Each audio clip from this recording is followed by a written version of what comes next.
Then did Ashley get a hold of you?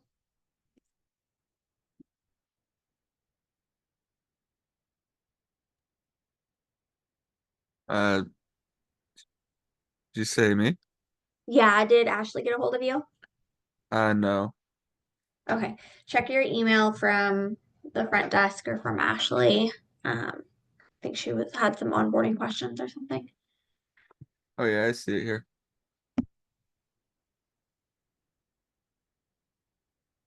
Perfect. Okay, I'm gonna give people another minute or so to get logged on.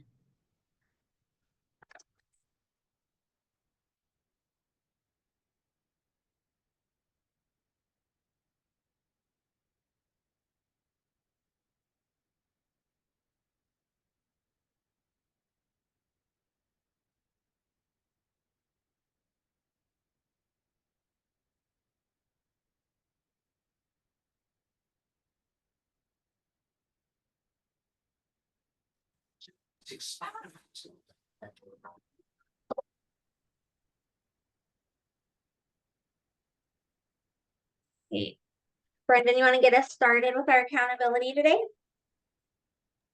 Yeah, sure.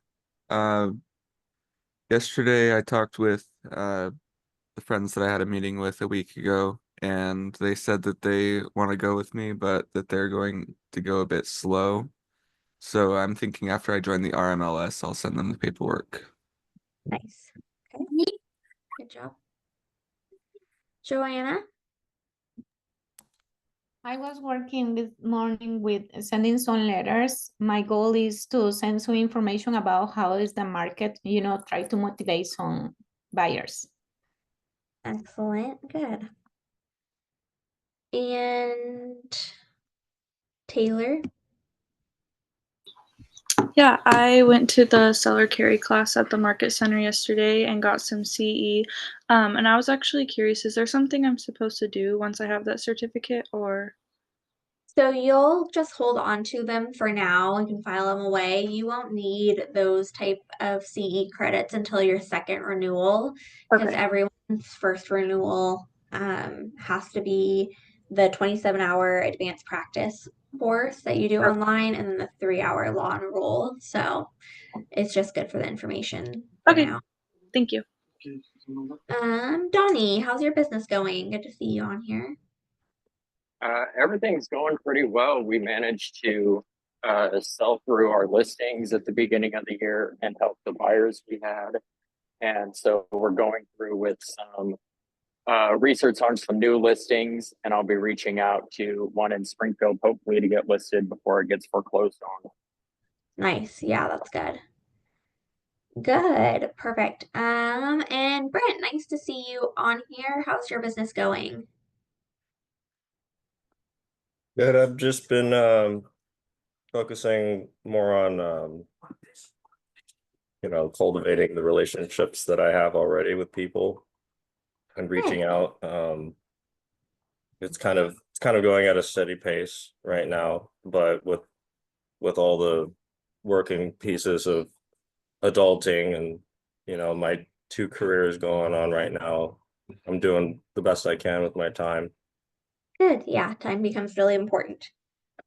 Yeah. Janista, how are you?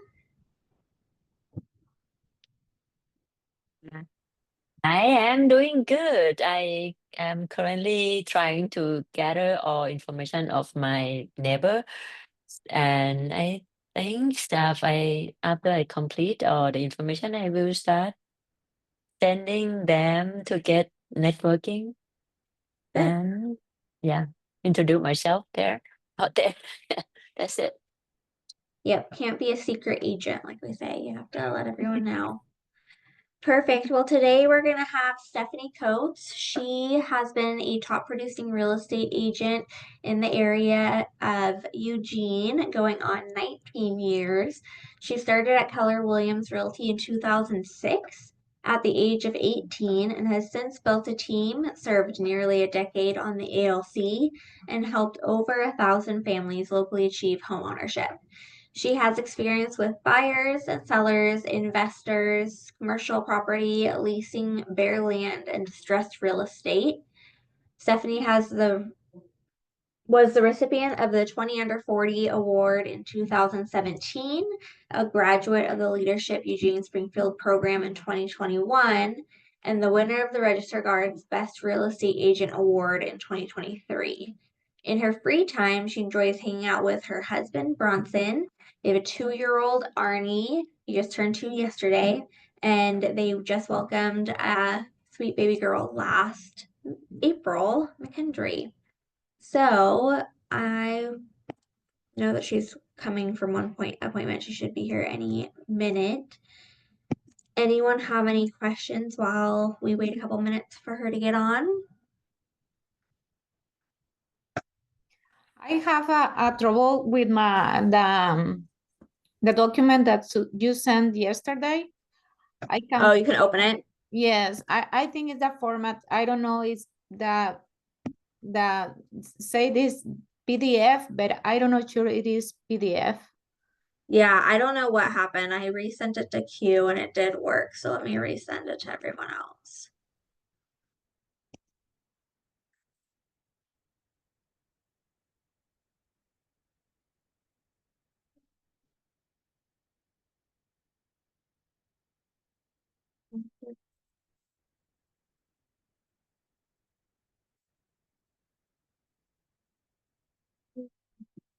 Q offers because he already has it.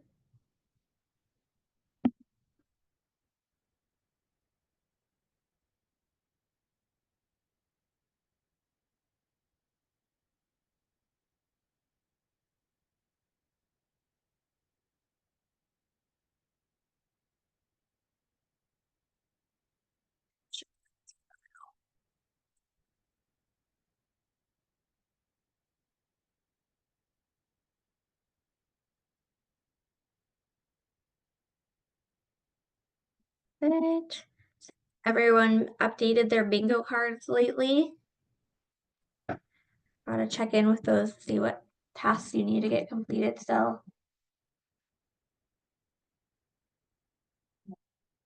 Okay, she's logging on. Computer's going. She's getting water.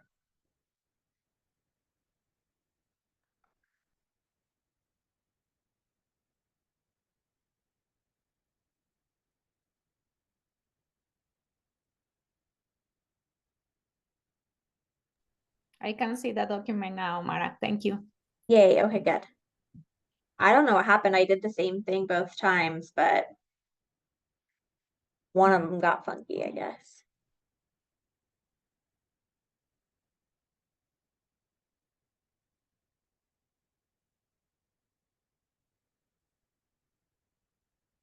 Mm.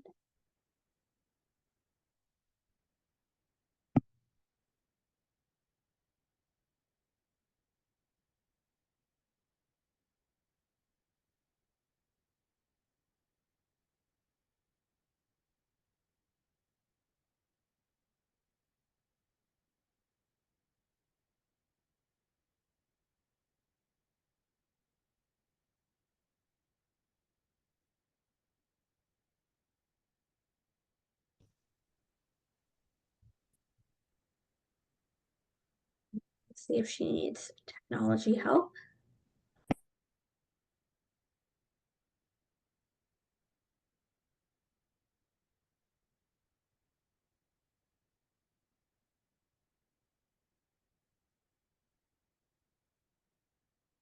Hello, everybody.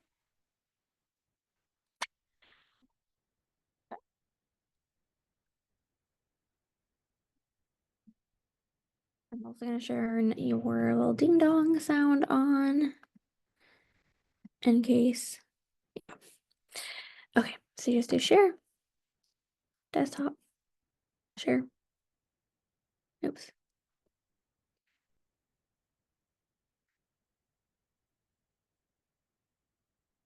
And you touch the thingy. There we go. No, cancel. That's not what we want to do. Okay. Ta-da! So now you can go to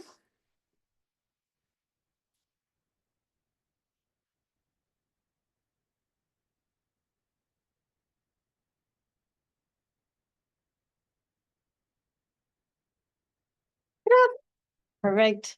Thank you. Welcome. All right. Hello, everybody. I'm Stephanie Coates, and I'm excited to teach Win with Seller today. So I don't know how far Mara got, but I've been doing this going on 19 years now, so starting to get the hang of it. I'd like to kind of get a show of hands kind of before we start here. Who has actually taken a listing so far? Raise your hand. No. We're fresh. Okay. Oh, Donnie's taking a listing. All right.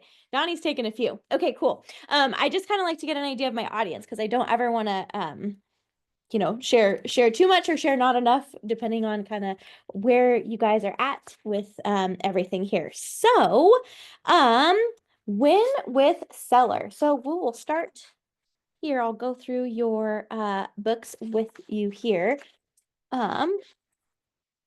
So on today's agenda. So first of all, talking about finding sellers. So I think that you guys have probably through your curriculum have a variety of different ways that you can find sellers. And I think that finding sellers is great, but I think as far as getting them to actually close, you really need to find the A sellers. So an A seller, in my definition, would be somebody that is ready to do business like right now.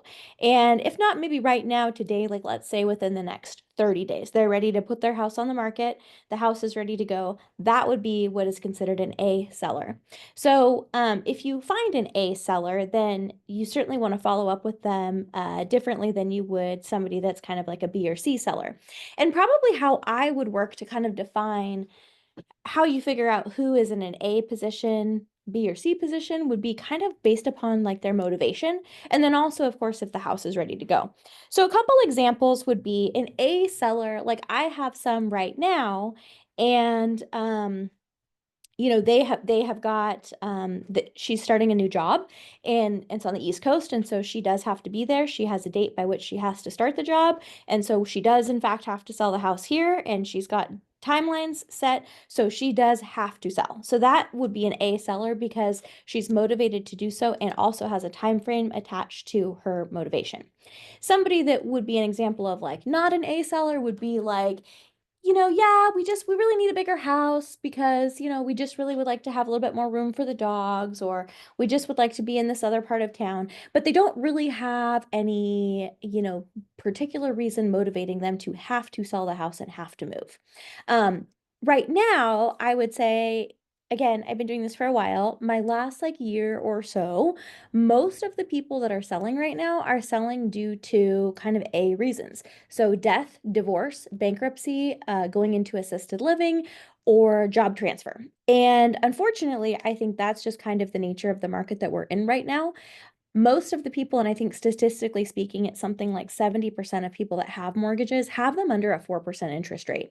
So if you have a mortgage under a 4% interest rate, there is no reason for you to sell your house and go buy something at a 7% rate unless there is some personal situation motivating you to make that change, hence death, divorce, going into assisted living, or like, let's say, job transfer.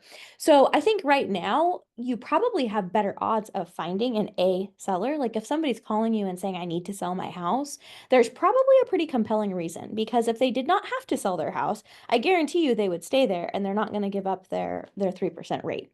So I think the first thing when you come across a seller is to kind of figure out like, what's your motivation? And then that's going to really help you to figure out how you're going to tailor your presentation around what it is that they need to do. So with an A seller, depending on the circumstance, you may need to act very fast. And by very fast, I mean like we're doing pictures this week, signs going in the yard, let's go, right? Now, you could also have an A seller that, they do have a deadline, but like, yeah, we maybe have a couple weeks to work on the house, maybe get some things ready, stage it, do some things. Just really honestly depends on what their deadlines are. And then also kind of what the consequences for those deadlines are going to be, right? And I think that's also important when you're talking to your seller and trying to evaluate what their circumstance is. Like, don't be afraid to ask really deep, pointed questions about what it is that they need to do, why they need to do it, and when they need to do it. So a great example would be this lady I'm talking about that has her, job transfer, and she's moving to the East Coast. Yes, she's going to start that job on June 13th, or excuse me, June 16th. She needs to be there by June 13th. Now we do need to sell the house and she's committed to doing that, but you know, if it doesn't sell by that time, like, you know, she could leave it here and sit vacant for probably a couple months. But it was important for me to ask the questions of how many months are you willing to make payments on an empty house, right? Before you're going to be desperate enough. And that's going to help us work backwards to how we need to price that and how aggressive we need to be. Another example, so like she has a deadline, but also we understand after asking more questions, the deadline's a little bit more fluid than it has to be done by this date. I had another seller we just closed about a week ago. He actually was on the foreclosure list and he had a sale date in April. So for him, there was a hard and fast deadline. We have to get that house sold. There is no negotiation on that. And the consequence is he's not going to get, you know, any of those funds. And he's also going to have a foreclosure on his record. So for him, like if we didn't sell it at a certain price, we were incredibly motivated to make adjustments and drop that price in order to get it sold quickly so that he could walk away and be somewhat whole. So when you're identifying these clients, I think number one, first thing is like ask lots of questions to figure out, are you an A, a B, or a C? What's your timeline? What's your motivation? And also what's going to happen if we don't hit that goal? The first thing you want to do, and I think that is just absolutely critical, is get the appointment. And so let me see how I advance here. So you want to get in their living room as fast as possible. And I think there's some statistic about most sellers, like they really honestly will only meet with one agent. It's like a really ridiculously high percentage. It's like 78% or something like that. Most of them are not going to interview more than one person. So if you get a lead that would like to sell, the sooner you can find yourself in their living room, the higher likelihood you're going to get that appointment, that listing. And honestly, like this would even go for a seller that might be a C seller, right? Yeah, we want to sell our house, but like we're not really trying to do it right now. We're thinking maybe October, after the school year, whatever their case may be. The sooner you can get into their living room, have that conversation, the more likely they're going to actually hire you and not talk to somebody else. And so now I think also talking about the difference like in your guys's business, okay, A sellers, qualified sellers want to do business in the next 14 days. Okay, I said 30, Gary Keller says 14. Sounds good. We'll do that. The 3 L's of the MREA. So, as you guys are kind of starting your business and trying to, you know, gain clients and figure out, you know, maybe what areas you should focus on. Gary Keller has this triangle here, and you'll find this in the Millionaire Real Estate Agent book. And so you've got listings, leverage, and leads, right? So you get a lead, and leads will get you listings, which bring you leverage, which are going to give you more leads. Let me explain. So the difference between working with a buyer and working with a seller, if you think about your time, right? So if I am going to work with a buyer, I am going to, first of all, probably have to talk to them, you know, on the phone, or we'll have some initial like, conversation. If I'm doing it right, I'm going to have them come into the office and we're going to meet. We're going to go over the buyer's presentation. We're going to sign a buyer broker agreement, and we're probably going to talk about, you know, the process of buying the house. Then we are going to depart. We're going to go look at some homes. If we go look at, let's say, 3 homes day one, that's probably going to be a good hour and a half of my time. Now, are those going to work out? I don't know. We'll see, right? I might end up taking them out to go look at homes several times. And I would say also in a market where we don't have a lot of inventory and, you know, things are expensive and buyers are a little bit hesitant to make commitments, oftentimes they're going to look at quite a few homes. So I might have, you know, how many appointments to go take them, you know, shopping for homes, let's say, I don't know, 5 or 6 times. Then we're under contract, right? So then I'm going to write an offer. And maybe during this period, I've written a couple offers. So that's going to probably take another hour, 2 hours, 3 hours of my time. And then we're going to have inspections. I'm going to, of course, have to attend the inspection. That's going to be probably another hour. And then, you know, we'll have closing. And I imagine there might be another appointment somewhere in between where they want to, you know, measure for the drapes or, you know, get the carpet people in there to measure for new carpet or what have you, right? So if I'm going to work with a buyer, I'm probably going to spend all together at the, when the transaction's closed, probably about 40 hours on that client, right? And if I'm making my 2.5, my 3%, whatever it is that I'm making on them, it's the exact same amount of money as I would make if I had a listing. Now, if I had a listing, what do I have to do? Well, I'm going to go meet with them. I'm going to go see the house, get into their living room for my appointment. Then I'm going to prepare a market analysis report. So those two things might take, let's say, 2 hours total together. And then, hopefully we're going to, sign the contract. And then from there, I'm going to hire somebody to put up my sign. I'm probably going to DocuSign the paperwork to them. I might show up for an open house that's going to take maybe 3 hours out of my day, right? And I might show the house a time or two.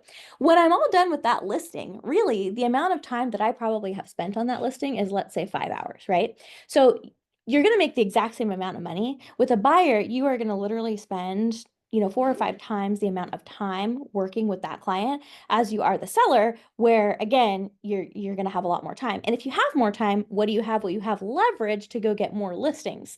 And the more listings you have, the more people are going to call you.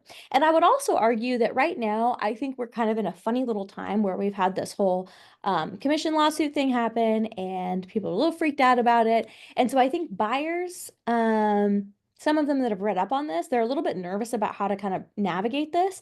And I think you've got a lot of realtors out there that also don't know how to navigate it. And they frankly will scare the customer into signing something and it freaks them out. So the ones that understand how this works, they know that if they call the listing agent can just meet them there. They don't have to sign anything, right? And so it's a great opportunity for you as a listing agent to pick up more buyers by having a sign in the yard, right? Or by hosting an open house or doing whatever it is that you can to generate more interest in that property. That's going to ultimately give you leads. Now, again, for going through our little triangle here, so the leads that come in, sometimes maybe it's an unrepresented buyer. They do need to buy a house. Are they going to buy your listing? Maybe. I would say that probably happens maybe 30% of the time. Likely you'll be able to pick up a buyer that you can sell a different property to. But sometimes they are not only a buyer, but they're also a seller because they have to sell another house to buy a house. May or not be your listing, right? But you picked up another client. And so again, the listings get you leads, which give you leverage to kind of keep this circle going. And I will tell you, in my career, there have been times where I've taken a listing and that listing has led to a relationship with somebody that maybe called me on the sign, and then I sold them a house, and then they referred me to their parents, and then they referred me to their neighbor. And so, just honestly, getting a listing or just getting your sign in somebody's yard, that can open so many doors. So I would highly encourage that you look into maybe trying to get listings, or if you don't have any listings, borrow some from the office or borrow some from an agent here, right? Anybody is going to allow you to post their listing on social media or maybe host an open house or do a video walkthrough of it or something like that. And I think the more that you're doing that, the more you are getting the people in your database excited about real estate, and they're recognizing that that's what you do. So even if it's not your listing, I think you can still use the office listings to get you the leads, to get you that leverage. So highly recommend doing that. Virtue of seller listings. Okay, yeah, basically what I just said, looks like. So you control your time, and I think that's the biggest thing. So, again, like we talked about, your dollar per hour is going to be far higher on the listing, and because you're not spending as much time, you're able to get more listings, and really leverage it that way. So, okay, so the cycle here, the 7-step service cycle. So lead convert the lead. So lead comes in, we're going to convert it. Then we have our pre-listing, our listing consultation. Then we're going to service and market the property, which again is what's going to bring you probably more leads, more maybe potential buyers and sellers. You'll eventually get an offer, you'll get to negotiate it, go to close, and then of course your post-close systems. In there, which we'll talk about as well. So, any ahas so far?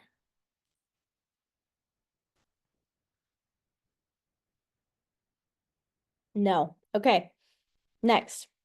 Okay. Get the appointment. So, converting your A sellers. So, we want to respond right away to lead inquiries. Get valid and complete contact information. Save it to command, create an opportunity. Determine their motivation to sell, and then set an appointment as soon as possible. So a couple things I can't stress as much. So speed to lead, right? So if it is somebody that they're in your sphere of influence, they probably are going to wait for you to call them back, right? Probably so. Like that, and a lot of people, like especially if you're new, like they're excited to support you and they really want to like give their business to you and they're like, oh, she worked so hard to get her license and we'd really like to send our business there, or we know this person from another area in life and we know how hard they worked at their job here. So certainly that's going to translate to their new real estate career and we really want to support them.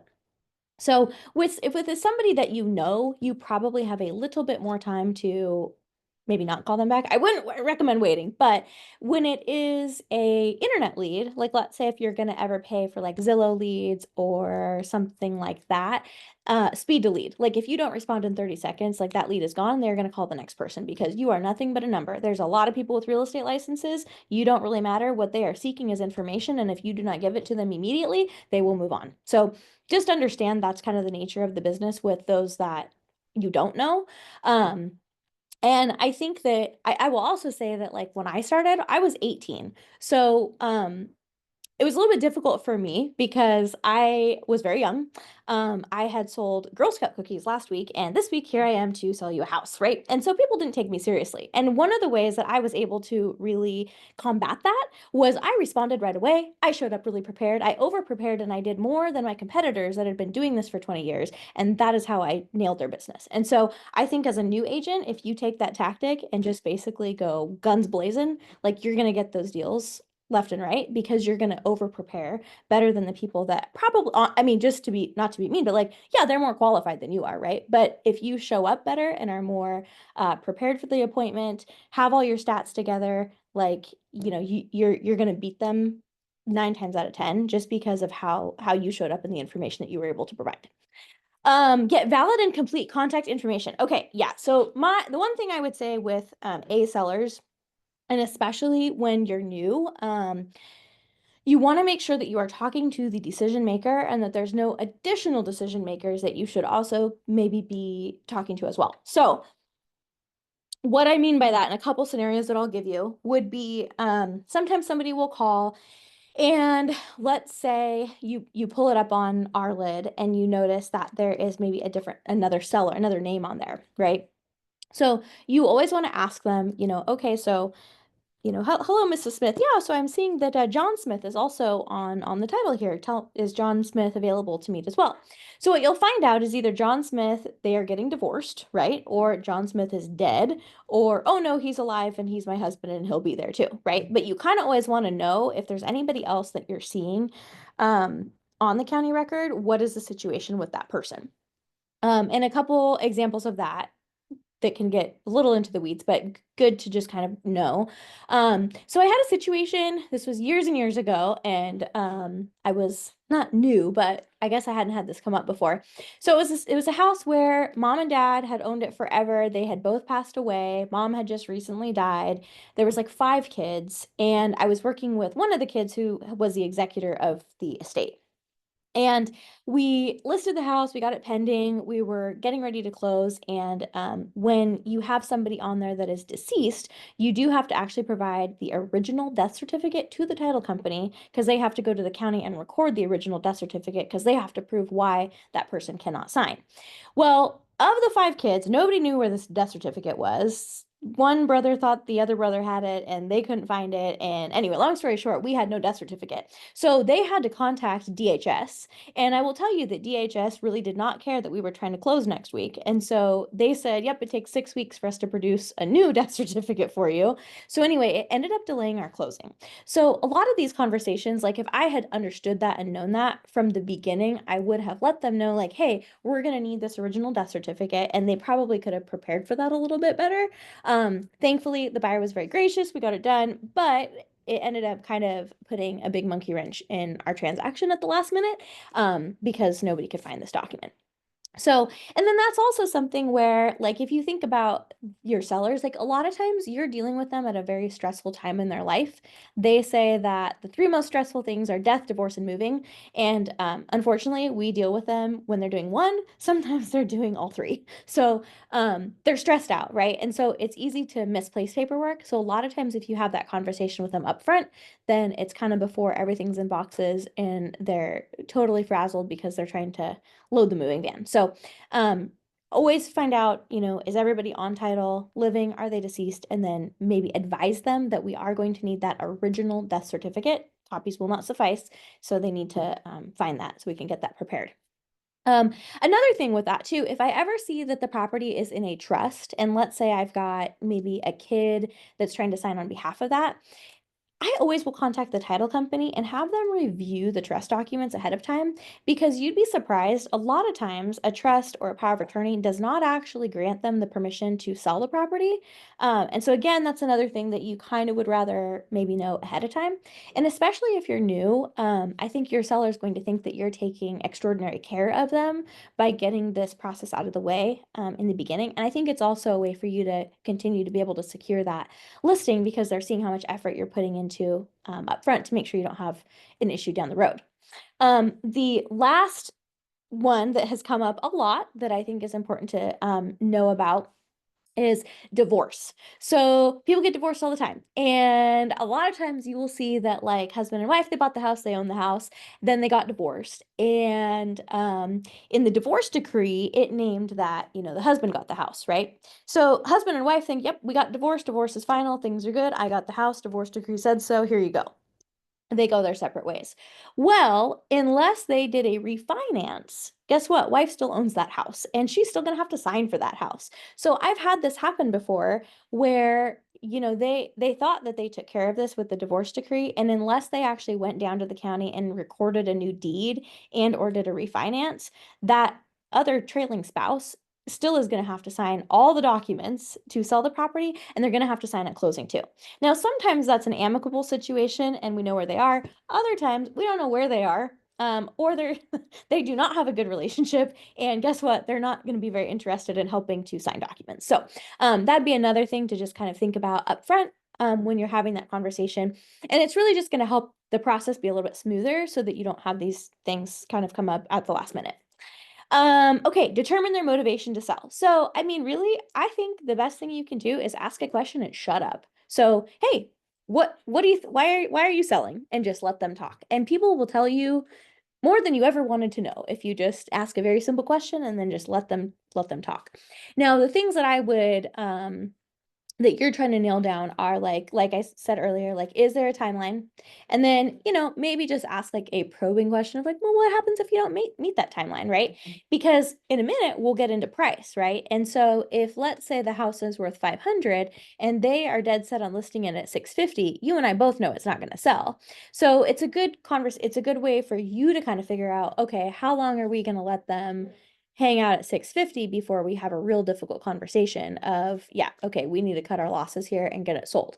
So really, really nailing down, what's the motivation and then what happens if that doesn't happen. And also just, it's also good for you to know, like, do they have a plan B? Are they going to just rent the house? And that might help inform you.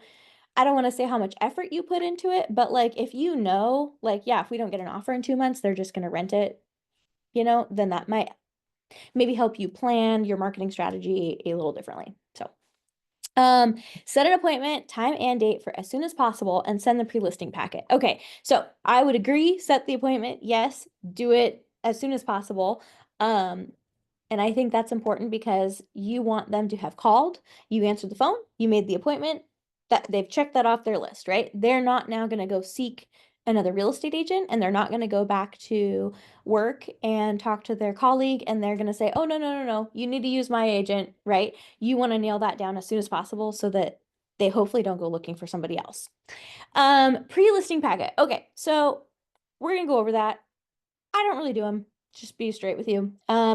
You can, but I think a lot of times, sometimes, and in some of the curriculum and stuff that we teach you, we want you to come in and talk all about you and how great you are and all the things you're going to do. No one cares, okay? The seller cares that you care about them and their needs and that you're going to meet their needs. So I think sometimes you want to be really careful what you give them ahead of time, because sometimes that will really pigeonhole you into a certain strategy. And so an example I will give you, so somebody might have their pre-listing packet and maybe in there they talk about doing open houses, right?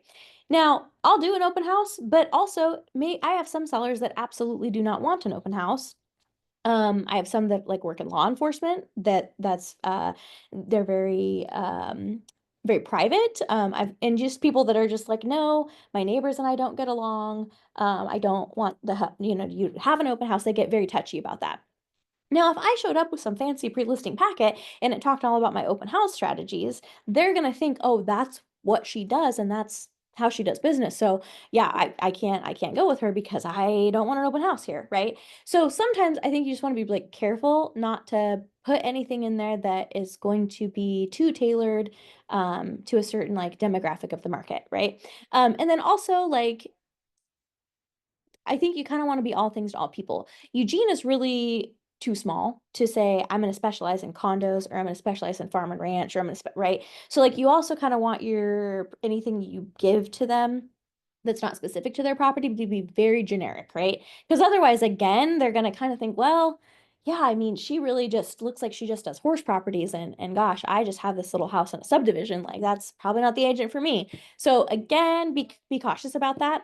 The other thing, and this kind of goes back to motivation, is you want to make sure that everybody is on board and like knows that the house is being sold, right? So sometimes you have situations where it's a divorce and maybe the husband hasn't told the wife they're getting divorced yet, right? So in that case, you don't really want to drop your pre-listing packet off on their doorstep because that might insinuate an awkward conversation.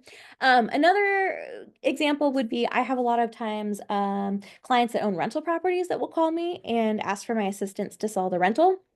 Sometimes they have not mentioned anything to the tenant. So I again want to be kind of careful dropping anything off at the property. Like I really want to understand the situation. So I don't think they're a bad idea. And especially while you're new and you maybe have more time on your hands than you will when you get super busy, like now would be probably time to put it together. But I just would be a little bit cautious about getting too specific in there because I think that is sometimes a recipe to lose business rather than gain it. What do they want from their agent? Okay, so here's what they want. I'm not going to worry about the graph. They want you to listen to them. They want you to get their house sold and they want to be heard and they want to feel like you're on their team. That's basically what they want, right? So I think, the graph here says what 27% is other. I mean, I think other probably is just that they really just want to be heard. Like, I mean, and that's where there's agents that have their fancy schmancy leather bound, binders and what have you. And I mean, that's nice, but that's all about you, right? Who's seen The Bachelor? Yeah, it's a good show. Okay, you want to know who always wins The Bachelor? It's the girl that is interested, not interesting, right? If you come in and you say, I'm so interesting, here is my pamphlet and here's my leather bound book, right? You're just going to talk all about you. Nobody cares, right? They care about them. So the girl that comes in and she asks the guy all the questions about him, everybody's favorite subject is themselves, right? So the way you win with a seller is you just ask them questions about themselves and you make them feel heard and you keep helping them to understand you're on their team and you are interested, right? So yes, they want you to help sell their property. Yes, they want to do it in the time frame. Yes, they want ways to fix up the property, but ultimately they just really want somebody that's going to be their ally and going to be on their team and help them to make that happen. And they really want somebody that they can trust, right? Like you guys are basically going to be in a relationship for like the next 90 days where you're going to talk like every day, every other day. So they just really want somebody that's going to make them feel comfortable and like you guys are going to get to the same goal, right? So don't be the girl that doesn't get the rose. Be interested, not interesting. Build confidence and trust. Oh yeah, that's what I just said. Okay. So close to appointment tactics. Yes. So I think some of these are good. I personally think that I have built my business more on trust and relationships.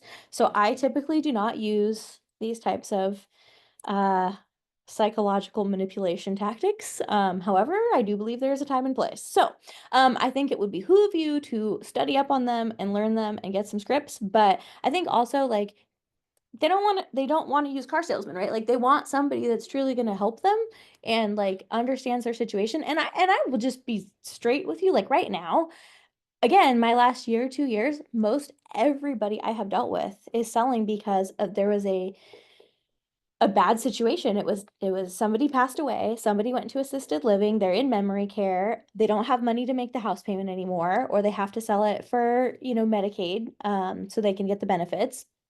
or, you know, sometimes they're getting divorced or I mean, I just had one who he kind of by his own choosing, but he lost his job, right? Couldn't make his payment and a house was going to foreclosure. So like using these trial close, assumptive close, like they're already down, like don't kick them, like just help them get out of this hole or this situation and help them get on their way. So, now there are times I will tell you when I do use these tactics are, like for instance, I had one yesterday and the guy, it's a divorce, as they all are right now. And he texted me the other day and just said, I really, really need to sell. Please help me. And that was his text, and it was very sad.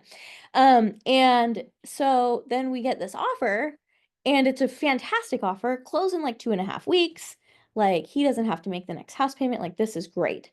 And the buyer wanted a washer and dryer, and he wanted to counter the washer and dryer. And I'm like, what?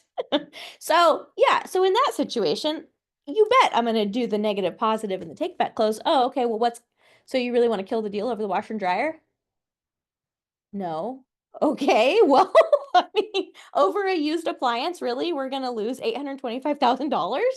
And so then they realize that they're kind of being an idiot and then they'll sign the paper, right? So there are some times where I will use those tactics, but I definitely like I think that especially like if you're competing against an agent and one comes in and they're friendly and like they just feel like they jive and like I can trust this person and I can also call this person when I don't know what to do or like something happened with my house or I'm just like not sure about my next move. That's who they want to talk to, right? They don't want somebody that's going to use tie downs and trial closes and, you know, their psychological woo woo. So I'd be careful with that. Questions versus objections. Okay. So I think the difference between what a professional is somebody that knows what they know knows what they don't know, and they know the difference between the two, right? So especially when you're new, when a question is asked, answer it. And when it's an objection, address it. But don't ever like make up an answer, right? I see new agents do this sometimes where they just kind of like stumble through things because they just like don't really know and they don't want to sound dumb. But I think you sound dumber if you try to just make stuff up.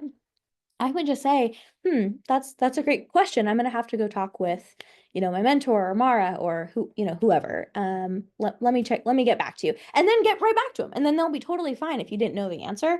But I do see sometimes agents do that and then it kind of messes things up down the road. So, and I think also with the objection, like sometimes sometimes it's like it's a weird, like you want to kind of maybe go 3 deep on that with your questions too. Like if they have an objection to something, like maybe ask carefully, tread through that, like, well, okay, well, what is it about that is upsetting to you? Or okay, well, tell me about your experience with that or something. Because sometimes you'll find there's maybe like a little hidden nugget in there about something else that might be good for you to know. And I guess as I talk about this, maybe something that I think about is like if you ever, like I personally don't go after like expired and canceled listings. I do know that you will be encouraged to do that, which is great.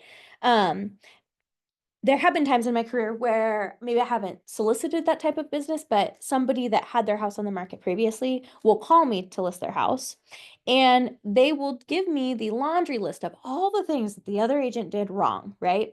And I just kind of sit there and listen. And really, like a lot of times, I think it's like with any profession, um, I can probably look at that and be like, well, yeah, that's not really what that agent was doing.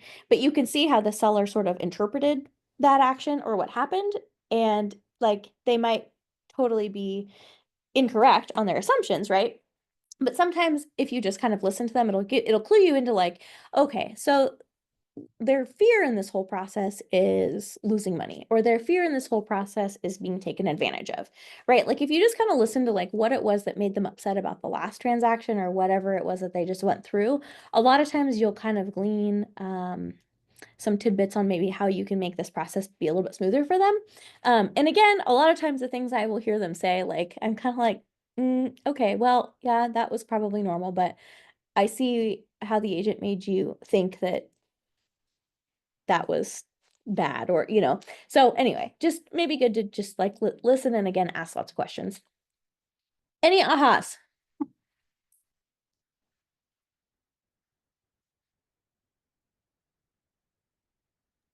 No. Just listening to how you kind of handle all of the different things that could come up and how you naturally kind of flow from one to the other. I've taken listings and things like that, but it's still kind of the inner conversational pieces that kind of add up to be able to get the information out of people that you want. And just listening to you go through it, I'm very excited to get back out there and hit some more of these. Good. Good. That's awesome. I'm glad. Cool. Okay. Moving on. Pre-listing packet. Okay, we talked about that. Again, I'd be careful with it. So E2P, entrepreneurial to purposeful. So Gary Keller talks about this in The Millionaire Real Estate Agent. So a lot of times you'll have, your extreme focus, and then you'll use models and systems. And I do think Keller Williams is fantastic because they have lots of models and systems for just about anything that you could ever want to do within the real estate space. And if there's ever like, I don't know, let's say you're thinking, I really want to do farming or I want to do open houses really well. Like there will be people within Keller Williams, either locally or like on a national level, and they usually will have all their systems. They're happy to share them. So I think you were absolutely in the right place. If there's anything you're kind of trying to figure out the fast track to learning how to do it really well. Models and systems, and then breakthrough. So I just know this is a rough road. There's a reason that like 80% of agents fail in their first year, and of the 20 that succeed, like only 70 make it to their third year because it's hard, right? And so before you have a breakthrough, you're going to have a breakdown, and just embrace the breakdown. You're going to get through it. You're going to have a new ceiling of achievement, and you're going to kill that too. So you got this, and don't be afraid to be told no.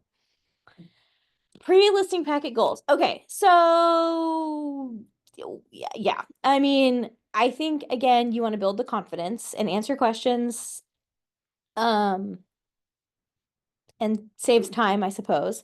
But again, like I said, I'd just be cautious about what you put in there because I don't think that it's a one size fits all for every listing. Like I think sometimes you want to talk to them, figure out what they do and don't want, and then kind of tailor a new presentation around that. And I have sometimes, even after I go meet with them and kind of learn what they want, I'll send a follow-up email or like a follow-up packet and just be like, okay, cool. Here's kind of our our prescription. And so here's what we're going to do. Here's when we're going to do it. We're going to list on a Thursday. I'm going to do an open house Saturday and Sunday. We're going to accept offers by Tuesday at 5. Or, here's how we're going to handle when you're out of town, and just kind of make it really tailored to them. And again, I think that probably is going to get you further than dropping off a 3-ring binder of paraphernalia. So, pre-listing packet criteria. Does it? So, I mean, I think that you always want to have a listing consultation. I don't think that you want to eliminate your need for that. And I think the other thing with this is like the more times that you can get, in to a meeting with that person, the more you're going to cement that relationship. And also like the more, if I talk to somebody over the phone, sometimes I'm not cueing into like, their body language or like what's really going on, right? So if I could actually just have a meeting with them, like a lot of times I'm going to see, what's the energy like? How are things going? Like, are they really tense? Like, and sometimes that'll just help you to be able to ask, again, better questions to kind of figure out what's going on with the situation, and it might help you to get a better grasp on stuff. So I don't think that I would ever go into it thinking I'm going to do a pre-listing packet to alleviate my need to ever have to meet with them. Like I think you want to meet with them, and that's how you build relationships. And it's also how you get more referrals too, because I think that people try to like replace the real estate agent with AI, and there's a lot of services there where buyers are even able to go tour homes on their own. And I think while the big tech companies think that they can replace us, I hope they can't, but I really do think like it's a relationship business. So I don't think that you necessarily want to try to create systems to replace yourself. I think that you want to create systems that continue having you, in relationship with your client, because ultimately they want to feel good about this. And especially if they're in, a bad situation because of death, divorce, bankruptcy, whatever the case may be, whatever's going on, like they want a friend and they want a buddy in that. So I wouldn't steer away from that. If you do do a pre-listing packet, here are some fantastic examples that you can customize. I will say Canva has a ton of really great ones, or even Etsy has a ton of really great ones that you can just buy their templates. And so I do that for like maybe when I do like client appreciation events and stuff. So I will definitely say that. Consultation, your checklist. So deliver your packet. So if you're going to, but again, if you choose to do a packet, like I said, I would make sure you understand the situation. Like if it's a rental property, do not drop it off. And and even like let's say they call from that you're not going to go to the house, like you might even want to be cautious about doing this at their work, right? Because maybe they are getting a new job in another state and they have not told their current employer. And so then you're going to really create some problems for your seller if your pre-listing packet, causes maybe their employer or a coworker to find out that they are in fact thinking about selling their home. So I just be careful, just make sure you read the room before you go dropping stuff off. Confirm appointment date, time, and location. So I always do this, like I kind of think of it as like a doctor's office. Like if we set an appointment for tomorrow, I'm probably not going to confirm tomorrow. But if I set the appointment on Monday for Friday, like I'm going to call on Thursday and just like your doctor would call and, make sure you're confirmed for the appointment, right? I think it does help to set you up as a professional again. And I think that's, especially when you're new, what you want to, come across as is that you've got systems in place and, you've confirmed your appointment and, your time is valuable. Their time's valuable. And, I know like for me, I've got 2 little kids. So, I mean, I want to make sure that they're good to go, at 2 o'clock on Friday, because I probably had to arrange for a sitter and all kinds of things in order to get out of the house to go do this, right? So, so I think it's important to do that. Ensure all decision makers attend or are deceased, I guess. So just make sure that you want to always make sure that if it is a husband and wife or business partners or whatever, that you are able to present to both of them at the same time. Because a lot of times, just like when you play telephone, right? Like you tell one person and then what they repeat to the other person is sometimes not what you really said. And then I think also getting them both in the room helps you to kind of figure out who's making decisions here. Because usually one person's in charge. And so it's good to figure that out so that you can kind of know, who do I need to deal with, right? And maybe you'll go to a different person for different things in the transaction, but it is good to have both in the room if that is possible to do. Complete and practice your presentation. So I think that's critical. I think the analogy they give is like, how many hours do you spend practicing football, right? For your 3-hour game. I mean, right. And so I think it's really important. Like you don't want to practice on your clients. So it is good to go over. I mean, and like, do I have a presentation? Yeah, kind of. But really, I think more of what I study is I really study the market and I'm able to speak really intelligently on the comparable sales and some tactics for that, just to really get off track here. When I first started, and this was in 2006, so it was a while ago, we had Camp 443, and it was 4 listings and 4 sales in 3 months. And so it was basically the Ignite program, but called something different. And so we had the 5, 10, 15, 5, and we had to do that every day. And so it was like, sending 5 handwritten cards, and you had to preview 5 houses and, make 10 phone calls, and you had these tasks that you had to do. So for previewing houses, sometimes that I would go view the vacant ones, but like sometimes it like was a little bit hard because like as a new agent, you don't necessarily want to like go make appointments at houses that are occupied, right? So broker tour on Wednesdays, it's in person every other Wednesday, and then it is every Wednesday. I would just go and tour all the houses on broker tour, and that way I was able to go through even houses that were occupied on the tour, and then you sometimes win money or Starbucks cards or whatever, so it's great. But really what it was doing is it was kind of setting myself up and providing myself a framework to be able to speak intelligently on the market and the properties, months down the road, right? So when I'm sitting in your living room talking to the seller about their property, even if like I hadn't sold a house in that neighborhood or even on that street or anywhere near them, if I had gone to the broker tour and I had been inside the neighbor's house, a lot of times I was going to be way more well versed on that property than they are. So like if I was going through my market analysis and I was saying, well, here's the comparables I found, and then they wanted to argue and say, well, no, you missed this one. It's my neighbor's house. It just sold. If I had gone through it on the tour, then I was able to say, well, you're right. However, that one had a brand new roof and, it had these types of countertops. It had a walk-in shower. I walked through it, and I was again able to speak from more experience that way. So there was a lot of experiences like that where I feel like I won the listing or I won business or I at least was able to show up as though I appeared more intelligent about things because I had done these seemingly meaningless tasks, right, months ago, right? And I think a lot of times when you're new, you're like, oh, well, why do I have to go to the broker tour? That's dumb. Or why am I going to go do this? I had other things to do today. Like it really did serve a purpose later on. And so I would totally recommend that. And if nothing else, like again, if you're new, you're able to post on social media that I'm at the broker tour. I'm going to, go tour this house today. And then, it would also just give me talking points. Like when I was at church or at, the grocery store, I ran into somebody. Oh, you know what? There's a house on your street. It just came up for sale. Yeah, I walked through it the other day. And so again, it gave me like more things to talk about. And then they always have, oh, that neighbor. Yeah. Well, let me tell you about them. Doesn't really matter. But again, it helped to cement in their minds that I was a professional. I was doing this full time. I was always looking at houses and I would be the answer for anything that they wanted to come to talk about with real estate. So totally recommend just getting out there and doing that more.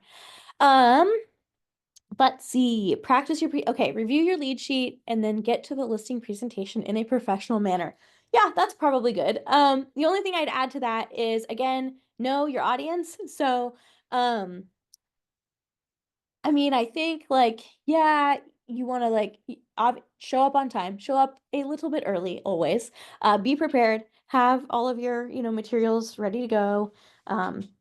Your pen, take notes, make it, I think you should take notes, but I think when you do that, it helps them to also feel like, okay, yep, no, they're really, interested in what I'm sharing with them about, my new roof and whatever improvements that I've made. And you have to think too, like they worked really hard to, lay all that tile, or they worked really hard to, put that pond in the backyard. And those were all things that they either saved up money for, they had to work really hard to do. So like they want to see that you appreciate those things. And I think that again will get you far. The other thing is like maybe, yeah, knowing who you're dealing with. So there's some people that like if you showed up in a three-piece suit, it would be like offensive to them, right? Like they are not those kinds of people. So like you would maybe be more offensive by dressing too nice, right? For that appointment. They would feel put off by that. Now there's other people, like if I'm gonna go out to like I sold a hog farm once, if I would have shown up in my stiletto Louboutins, well, then I probably shouldn't get that listing, right? Because what I should have had was my square-toed ropers on. So like you want to make sure that you got the right footwear for the property that you're gonna, present to. And that, again, you're not showing up where it's like you're clearly not an expert on this property, and you really don't know your audience, because they want to make sure that when a buyer comes to you to the open house or you show the property, that like you have enough knowledge to be able to speak intelligently to that buyer and actually sell their house. So I would be cautious about that. I always recommend like doing a drive-by of the property if you can, before you have that meeting. Just again, like it's good to kind of have a lay of the land and maybe just a little bit of an idea of like what you're walking into before you get there. Ahas. I have a question. Where can I find information of the broker tour? The broker tour you have mentioned. Yeah. Where can I get that kind of information, and when and why and how Yeah. Okay. What area are you in? And Sunset corridor. Sunset Corridor. Yeah. Okay. Hillsborough. I'm gonna find out and I'm gonna let you know. And the Tiger. one- Actually, my live in Tiger. Okay. So I will find out when yours is.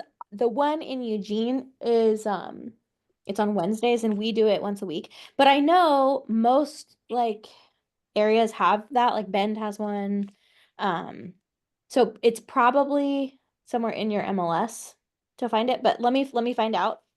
And- Stacy is in charge in Sunset Keller Williams. Is who? Stacy. Uh-huh. Yes, I think so. Sunset Keller Williams. Yes, it's the last Tuesday every month. Thank you.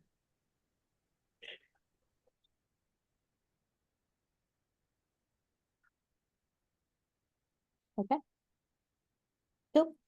Okay, listing appointment. Okay, so the goal is to get a signed listing agreement. Yes. So what should you do? Well, you should bring a listing contract with you. Yes, sounds simple, but not everybody does it. So I think first of all, yes, you want to create a great impression and build the seller's confidence as your agent of choice. So again, goes back to like asking the right questions, building a relationship, and again, just making sure that they feel heard and like you're going to take really good care of them throughout this process. Share your price recommendation, the initial list price for the property, and your reasoning behind it, and then set expectations for how you will market the home and work with sellers. So, couple things just to kind of get into maybe how you might do this. So there might be a house like, okay, if you know the people and let's say you've been to their home like socially for a dinner or what have you, like you're familiar with the property and you're also familiar with the person, like you know what you're walking into, right? Like, okay, yep, nope, their house is going to be neat as a pin, everything's going to be taken care of. I know that they're just super neat and tidy, so I know it's going to be absolutely perfect for pictures and you're just really not worried about it, right? So in that case, like you might be confident enough to be able to prepare your market analysis before you show up. But there might be other situations where like you really don't know these people, or there may be like a referral from somebody, and so you're not totally sure, like, is the house going to be a disaster? Is it going to be, I don't know, right? So in that kind of situation, like I would really caution against getting a whole report like prepared and done with like a price on there before you walk in the door. A lot of times I think it's better to do all your research ahead of time, print off your comparables, bring them with you, be very educated about them, right?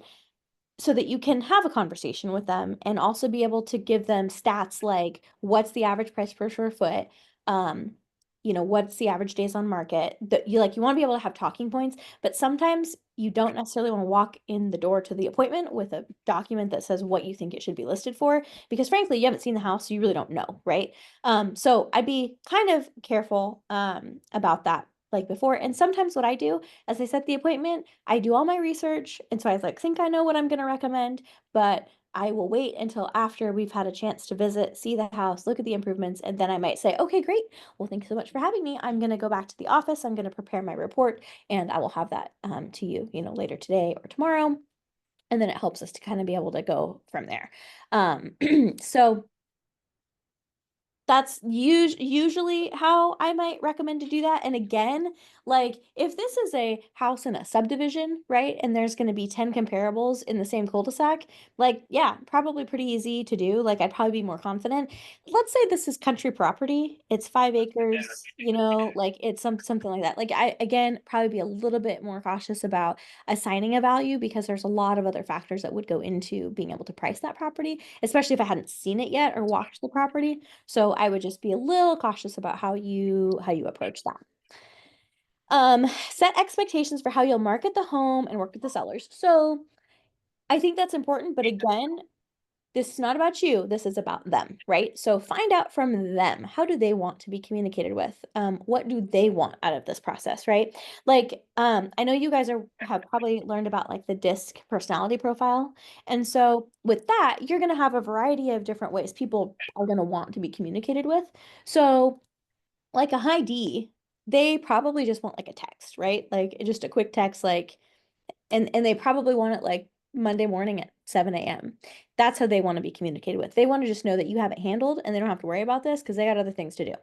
And I don't, if you texted them and just told them like you're on it, they're going to be offended by that, right? Because they want to talk to you. They want to go have coffee. They want to see if we can have some wine. Do you want to come over? If they want to hang out, right? Because they're not.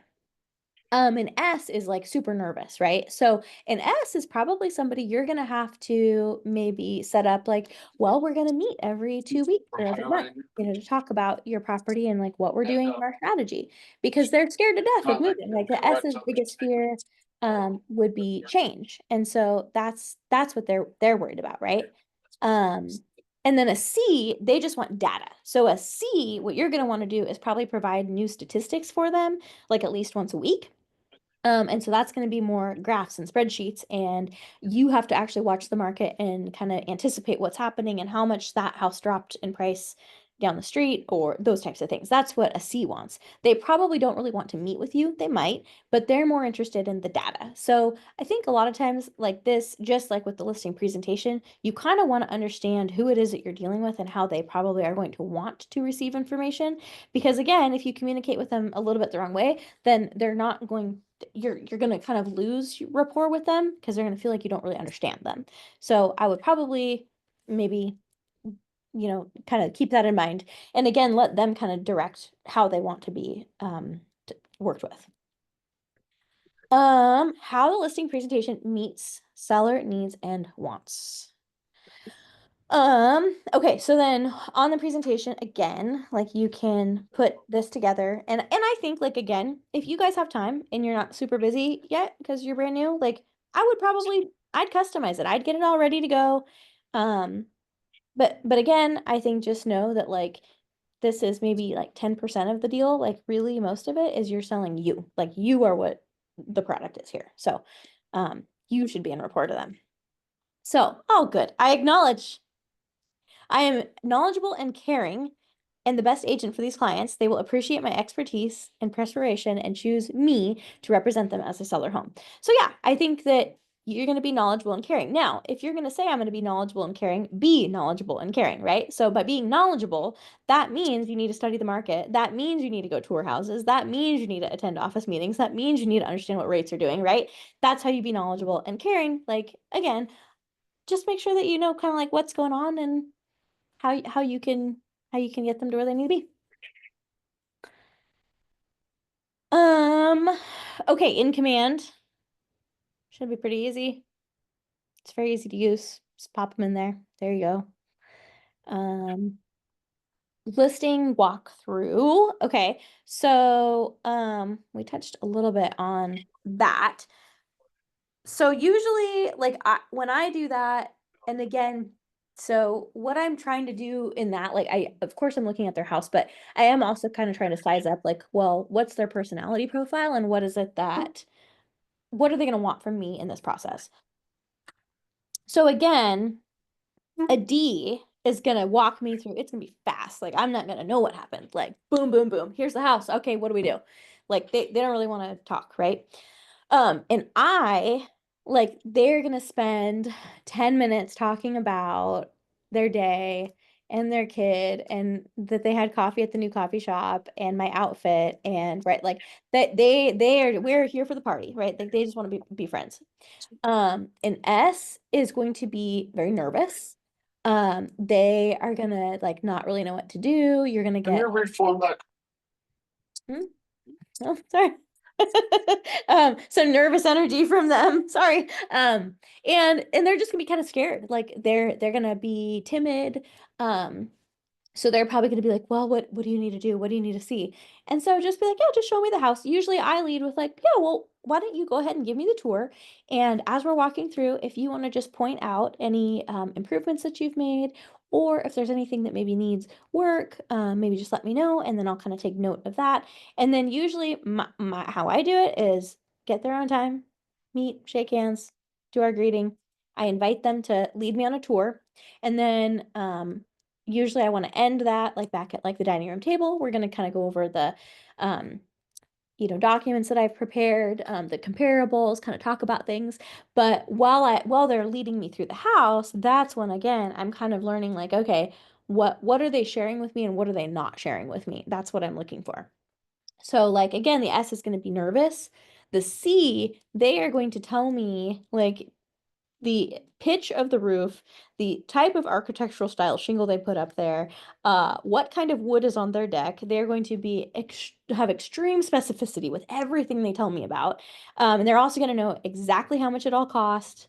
They're going to be, and so again, with them, the tailored approach I'm probably going to want to take is like more of kind of numbers based. Like they're going to want to spend a lot more time on the numbers, right? And so that kind of tells me how I'm going to take the rest of the appointment. So if it's that person, like we just need to get down to brass tacks here. We need to go through numbers. We need to go through spreadsheets. And what they don't want to be is they don't want to be wrong. So they want you to come over prepared. The I really doesn't care. They just are like, I don't know. We're just excited to move. Like, right. They're just happy. The S is very nervous. So they are going to be more, they're going to be kind of worried about the price, but they're going to be more worried about the process. So you're going to spend more time in the next part of the appointment talking about like, okay, so the next thing we would be doing is we'd be having, the photographer come. And then after that, we should get pictures within 24 hours, and then your house could be on the market then. Is there a better day for you to list your house? And they're, like, how is it to show your house? Like, they're going to want to really get into like the nitty gritty because they're just worried about everything. The D is just like, yeah, could you just please sell it? I need to be out of here in a month, right? Like, they don't really, they care, they want money, and they want the most money they can get, but they're less concerned with all the details, right? So you don't want to bore them with that. Otherwise, again, you're going to lose rapport with them. So usually I'll do the walkthrough and then we meet back at like the dining room table, kitchen, like wherever kind of in the home is the most, I guess, obvious place to do that in that situation, and then kind of go through the presentation and then through that. And then usually what I try to do, like the photographer that I use, there's a couple of them down here that they let you book photos online. So a lot of times if I have the paperwork with me and like we're ready to do that at this time, then we go ahead and sign it now because I want to get that listing signed. So we're done. But a lot of times I will just make them agree that we're going to move to the next step. And the next step is going to be scheduling photos. And so we schedule them right then and there. I pick up my phone. Okay, it looks like they can do the 24th. You can do it at 11 or you can do it at 2. Which one do you want? And we just book it. There we go. Boom, boom, boom. So, and I think again that helps to solidify like the listing. It's just I'm gonna naturally take you to the next step of this. Here we go. Here's next, and then that way I again am usually able to make sure we can secure the listing there. So. Handwritten thank you. I totally would recommend this. I think people don't get enough handwritten cards, and I think it does go a long way, especially if they happen to be interviewing multiple agents. It'll just kind of set you apart as, doing a great job and really caring about your client and caring about yourself and your business too. So totally recommend that. Any ahas? I have a question. How you work with a person who said that, okay, I want to sell my house, but I want to sell my house in 8 months or 10 months? Okay. Well, why do they want to sell it in 8 or 10 months? Sorry? Why is it in 8 or 10 months? For example, I don't know, the motivation is, okay, I have to make a move, but next summer because I want to change for a new school district for my, for example. Okay. Okay, so I've had that before. So I mean, I think like I'll always find out, well, what's the reason behind 8 months or 10 months or whatever it is? Because sometimes whatever it is, maybe that might happen sooner than that time frame. And so I just would want to know like, well, what is the situation? Okay, so for instance, it could be they think rates are going to go down, right? That's what they're waiting for. So if that's what they're waiting for, and then let's say then you find out, well, what rate, are you looking for? Well, 5%. So then if during the year, let's say they hit 5%, that'd be the day I'm getting on the phone. Hey, guess what? They hit 5 today, right? Because that was like the thing that they thought was going to happen in 8 or 10 months. It didn't happen then. It's happening now sooner. So like, I'd want to kind of know like, well, what is the deal? Now, if it's not something that is going to potentially happen earlier, like for example, you bring up something great, the school year, like the end of the school year. So that's always going to be, June, and then it's always going to start in September. So we're not going to manipulate those dates really, but I think I would probably, I usually will like send them a new market analysis or a new, something like once a month leading up to that, because I just want to make sure that I am still like in communication with them and I don't just like drop them for 6 months. So, and it could just be something like, hey, just a quick email, like, I just want to let you know I looked at the comparables again. It looks like they're still holding steady at, $370 a square foot. It looks like this house over here just sold for this. And you know what I even do is, and agents will talk to you about this. Like, if there's a comparable that sold in their neighborhood, after it sells, I'll call the agent and I will just ask them, hey, I am using your sale on 123 Main Street as a comparable for a listing I'm going to be taking. Can you tell me, did the seller pay any closing costs on that? Or how many did you receive multiple offers? So like, you want to get some insider information. So then if you can email that to this potential prospect of like, yeah, the house around the corner that just sold, I talked to the agent. It sounds like they got 4 offers. The first one actually didn't work out. They ended up having to go with the second offer, and they paid $5,000 in closing costs. That's all stuff like your seller, they probably have some alert on Zillow, right? That's going to tell them the neighbor's house sold, or Redfin or whatever. But they don't have that insider information. So that's how you're going to be able to set yourself apart as, I'm the professional and I know more information. And then sometimes it'll be interesting, like, if they knew the neighbors, or, some neighborhoods are a little bit more chatty than others, right? And everybody kind of knows everybody's business. So, it be validating for them. Like, if you are like, yep, it sounds like they had to go with the second offer. This is what happened with the transaction.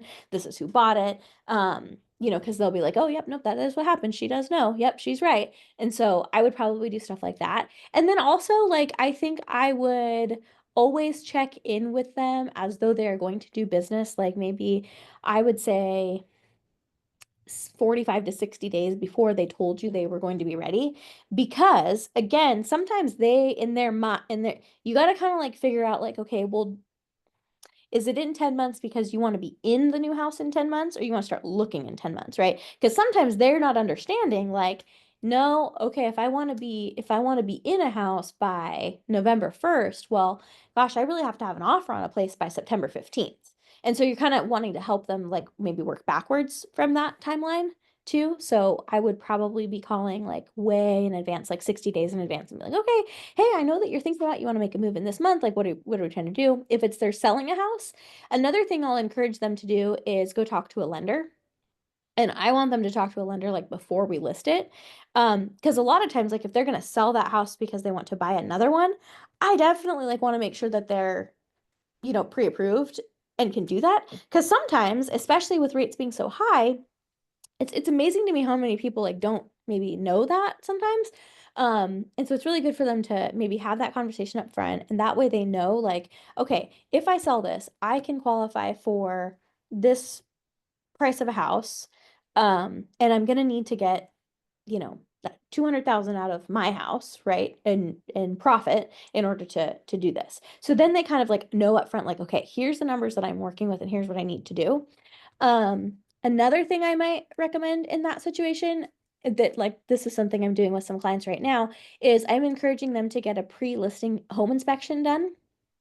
These particular people, they just have projects like everywhere, and like they're painting and they got this other room torn apart, and it's kind of it's pretty chaotic in there. And so in that situation, my thought was, I think we should just have an inspector come in and do an inspection so we can figure out, like, well, what else do we really need to do? Because I'd really hate for you to spend all your time and energy, 25,000 on painting and on this room over here, and then we get your house on the market, and then the inspector comes through, and guess what? You need a whole new heating system, right? Like, now we kind of blew our budget on all this other crap that we didn't need to do. So sometimes that's another way to help you, like, cement your expertise in the situation. And if they did an inspection, let's say 6 months in advance, that's still valid when they go to sell, and it might help them to kind of make better decisions as they're getting the house ready to go. And I have other question, Stephanie. What happened when you have a listing? You have to have a good communication with the seller, and every week you have to make a report about how is the market, about how many people visited the house, something like that. What happened when you don't have good news for the seller? Well, What you say? I just say, hey, we don't have good news. Nobody looked at your house this week. And I shut up. and That's I it. let them talk. And a lot of times they're going to say, well, what should we do? Or they're going to be like, well, yeah, I know, we probably should drop it. What happened when your recommendation is cut the price because I don't know, the house spent 1 month in the market and the seller doesn't want to cut the price? Well, okay, so then a lot of times I go back to motivation. All right, so why are we selling this thing? And so this is where maybe some of those psychological warfare tactics come into play. So then we kind of want to talk about, well, why are we selling this in the first place? And what happens if we don't sell it, right? So you kind of bring them back around to pain. What is the pain I'm experiencing that has caused me to have your sign in my front yard? And we kind of nail that down again, and we remember why it is that we're doing all of this. And so sometimes they're just like, no, I mean, yeah, no, I really don't. I'm only going to sell if I get this number. And so in that case, you can know, okay, they really weren't an A seller, right? They're kind of more of like a B seller. Like they're ready to go, but like they really don't want to do this. And so that might help you make decisions on how you want to proceed. If they're hard and fast, like they are not going to make an adjustment, then you can put as much effort into it as you want, but like I guess depending on how overpriced they are, like it may or may not sell. And so your focus may be less on how do I sell this house and more on how do I get more listings, right? Like cuz this one might be a dead end here. Now, some other times, and I do this a lot too, like let's say I have a listing and I know that we're due for a price reduction. A lot of times, like I'll schedule some open houses. I will do a broker tour. So I'll host the broker tour, right? Get all the brokers to come in. I will usually offer like 2 $100 drawings and a Starbucks card to everybody that comes, right? So then I'll get, 12, 15 agents to come through. And then I have my little form that they fill out while they're there that asks them, is it overpriced? What do you think of the house? How can we improve the house? Who's the buyer for the house? Those types of questions.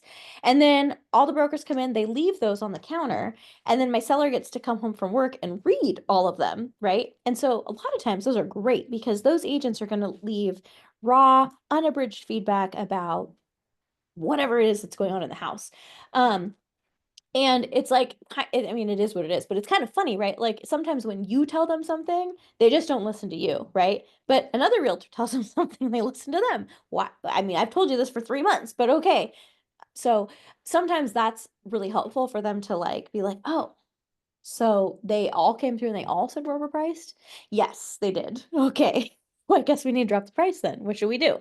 And so on those forms, I always have them put what price do you think this house is going to sell for? And so that way they can kind of see like, yeah, 10 people independently all told you that it would sell for about this number. So that's helpful. And then I will do open houses, right? So then I will take my own Saturday and Sunday and I'll show up and I'll do 3 hours on Saturday and I'll do 3 hours on Sunday. And I do some Facebook ads and I do a bunch of marketing and I make sure I tell them about all the things that I'm doing. I just posted these ads. I paid for these ads. I did this thing. I put signs, all over the neighborhood. Whatever I did, right? And like I always try to go above and beyond for that.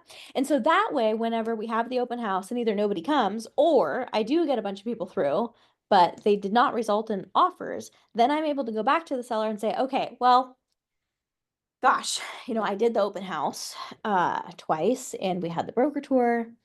This kind of just seems like it's just not selling at that price. It's a lot easier for them to agree to lower the price if they have seen that you have put effort forth, right? Because a lot of times, and this is back to when I talked about like, it's always funny when I talk like hear about their previous experiences with other agents, right? And like sometimes I will listen to that and I'm like, well, that agent didn't do anything wrong. Like you interpreted what they did as not the right thing to do. But like I'm looking at that from the perspective, like seeing both sides. And I'm like, yeah, that was fine. So a lot of times they think like we just show up, throw a sign in their yard, put it on the MLS and it's on Zillow, and then they just don't hear from us for 6 months, right?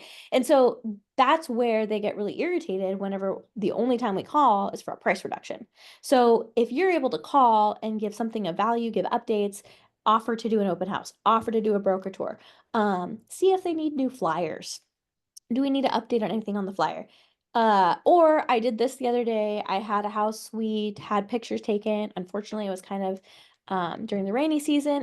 We happened to have a really sunny week last week, so I sent the photographer out for $40. I got all new exterior photos, put those back up there, right? So like they're seeing that I'm like putting effort forth to like try to get their home sold in maybe more unique ways, or keep posting it on social media. They're going to be a lot more receptive to dropping the price because in their opinion, just you're not doing anything and I'm just paying you an obscene amount of money and I don't even know what you're doing. And right, they don't see what we do behind the scenes. So usually that'll help you secure that reduction. Thank you. Stephanie, how do you host your broker tour yourself? Do you contact every other brokerage? Yeah, so I don't know what area are you in? Sunset Corridor, Hillsborough, and You too. Okay. So I'll have them get you guys information on that. So down here, and I'm in Eugene. So we have a weekly broker tour, and so it is on Wednesdays. Every other Wednesday, it's in person. So all the brokers go when we meet down in a location on Country Club. Sorry to interrupt. I'm asking because it's on the calendar, so I don't know when to join the broker tour. But what I'm asking is, you said if there's a problem with your listed property, then you actually host a broker tour, not from your market center. I'm talking about, do you contact other brokerages, like other companies, basically? So that's what I'm getting at. Yeah. No, so we go to the broker tour meeting and then we pitch the property. So all the agents get to go up to the stage and talk about the property and then offer the incentive. And then usually it's on the tour, for the day. And so I'll offer an incentive. Sometimes I'll do a lunch, be at the house, that kind of thing. Contacting other brokerages. I mean, yeah, down here we have like a Facebook group for the brokerages with the broker tour information. So like I will post an advertisement there. And then, sometimes we can do like a mass email out to all of the agents like in our local MLS. And Okay. so sometimes that's helpful are you asking like how I'm promoting it? Is that? Yeah, but it's basically, yeah, same. Oh, yes, same question. Yep. Okay. Mhm. You're using Facebook or whatever media you have access to. Yeah, and then of course like at the actual tour, like I don't know Sunset Corridor, but like our tour here is fairly well attended. Like the agents actually go to that. All right. Thank you. So, yeah. I have a question. At the listing walkthrough, has the listing agreement already been signed, or are those done at the same appointment or different appointments? Has the listing agreement already been signed? When? At the walkthrough. At the walkthrough? For me, typically no. Usually for me, like my sequence is like I'll get the phone call or like the initial hi, I'd like to sell my house, however that comes through. And then I usually get some information from them on the phone. I always like if it works out, my way to do it would be like I have them on the phone and then I'm pulling up Arlid as we're talking. And so I'm asking him some questions.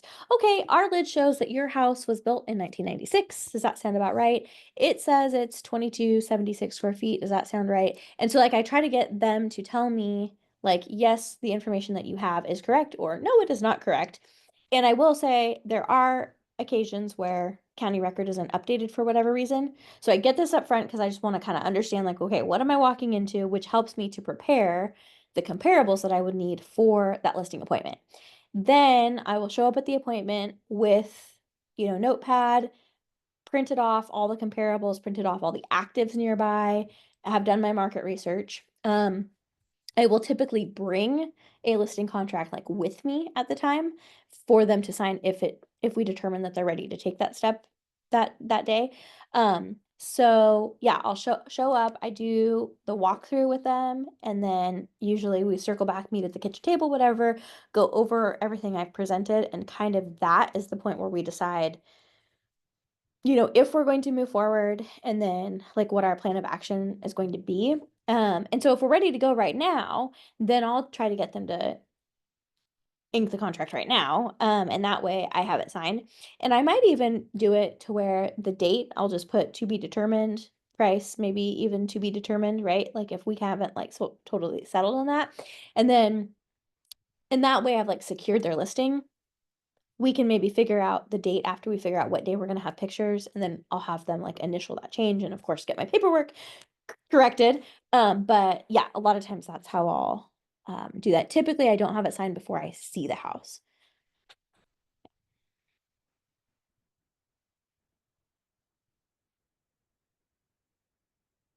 Anything else?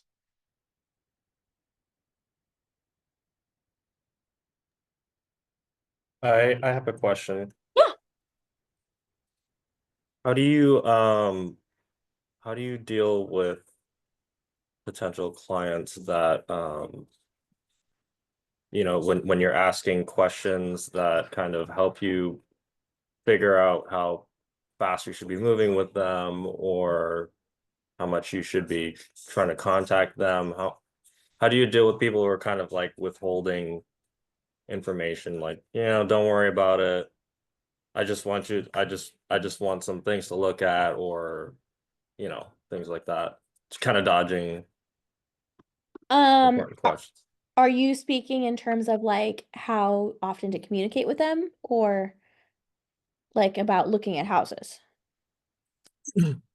Yeah, just anything like for example, I have this one person that I'm talking to that is inquiring about the parents moving, and you know, obviously I would be asking, like, you know, is there kind of a time frame that they're looking at or anything like that? Are they in a hurry? And seems like to me it would be like the most important thing, but you know, he said don't worry about it, and so I'm not really sure like if I should be really looking at things, or because he said he just wanted to, like, I guess, drive by some properties first, and so Okay, and is this like for his parents to move to, or? yeah, I think he was looking at like a place for him and his parents potentially, like, you know, like a duplex type deal, but Okay, we're also looking at like non-duplexes. okay. Yeah. So this is a situation where he's contacted you, the parents own a house, but they're wanting to maybe sell that house and then move into like a duplex situation or something where they can live together. Is that Yeah, potentially, Okay. depending on, I guess, location and price and all those things. Okay, and then would you be selling the current house? Is that like what? As far as I know, I would just be helping him look for a place to purchase. Gotcha. Okay. But not selling the parents' house. No, as far as I know, yeah, no. Just Okay, so helping he's with purchasing. Okay, so he's contacted you and you feel like he's not, like you're not sure how to follow up with him because you don't like. Yeah, I'm not really sure, like, I guess what to say when I am following up, because I don't really have any kind of timeline in mind, or like I don't even know if his parents are actually seriously thinking of moving. It's just all of the stuff I'm just hearing from him. So Got it. Okay.